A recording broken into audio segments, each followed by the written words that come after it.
ঢাকা বিশ্ববিদ্যালয়ে প্রথম বর্ষ সম্মান শ্রেণীতে ভর্তির জন্য ৩ দিন সময় বেঁধে দিয়েছে বিশ্ববিদ্যালয় প্রশাসন। হঠাৎ ভর্তির সময় কমিয়ে দেওয়ায় বিচিত্র ধরনের ভোগান্তিতে পড়েছেন শিক্ষার্থীরা। ব্যাংকে টাকা জমা দিতেই ঘণ্টার পর ঘণ্টা অপেক্ষা করতে হচ্ছে। ৩ দিনের মধ্যে ভর্তির সময় বেঁধে দেয়া অবিবেচক সিদ্ধান্ত বলে অভিযোগ অভিভাবকদের। বিস্তারিত লিওন মীরের প্রতিবেদনে। জনতা ব্যাংক ঢাকা বিশ্ববিদ্যালয় টিএসসি শাখার সামনে দীর্ঘ এই সারি। বিশ্ববিদ্যালয়ে প্রথম বর্ষে ভর্তির টাকা জমা দিতে আসা হাজার হাজার শিক্ষার্থীর এই লাইন টিএসসি থেকে দোয়েল চত্বরে গিয়ে ঠেকেছে। শিক্ষার্থীরা অনলাইনে ভর্তি ফি জমা দিতে পারলেও বিভাগ এবং হলের ফি জমা দিতে হচ্ছে ব্যাংকে এসে। এতেই ঘন্টার পর ঘন্টা লাইনে দাঁড়িয়ে থাকতে হচ্ছে তাদের।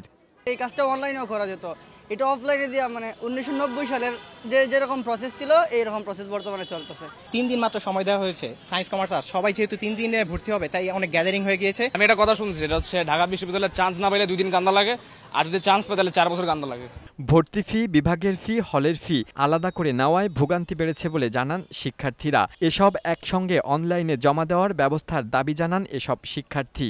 মিসম্যানেজমেন্ট খুবই, যে এত বড় একটা লাইন লাগছে, এটা অনলাইনে পেমেন্ট নিলেও পারতো, বা সেটাও করেনি। জুন মাসের 15 তারিখ থেকে 25 তারিখ পর্যন্ত ছিল ভর্তি হওয়ার নির্ধারিত সময়, কিন্তু 15ই জুন থেকে ঈদের ছুটি শুরু হওয়ায় সেই সময় কমিয়ে 10 থেকে 12ই জুনের মধ্যে ভর্তি হওয়ার নোটিশ পেয়েছে শিক্ষার্থীরা। এ নিয়ে ক্ষুব্ধ শিক্ষার্থী ও অভিভাবকরা। আগে টাইম ছিল 15 থেকে 25 তারিখের মধ্যে, এখন ঈদের আগে অনেক মানুষ দূর থেকেও আসে, তাদের জন্য অনেক কষ্ট হয়ে যায়। যে সময়টা দিয়েছে ভর্তির সময়, এটা যদি আরেকটু লেন্থ করে দিত, যদি 10 দিন দিত, তাহলে হচ্ছে আমাদের জন্য ভর্তি হওয়ার জন্য ভালো হতো। ব্যাংকে থেকে ডিপার্টমেন্টে থেকে আবার ব্যাংকে, আবার হলের থেকে আবার ব্যাংকে।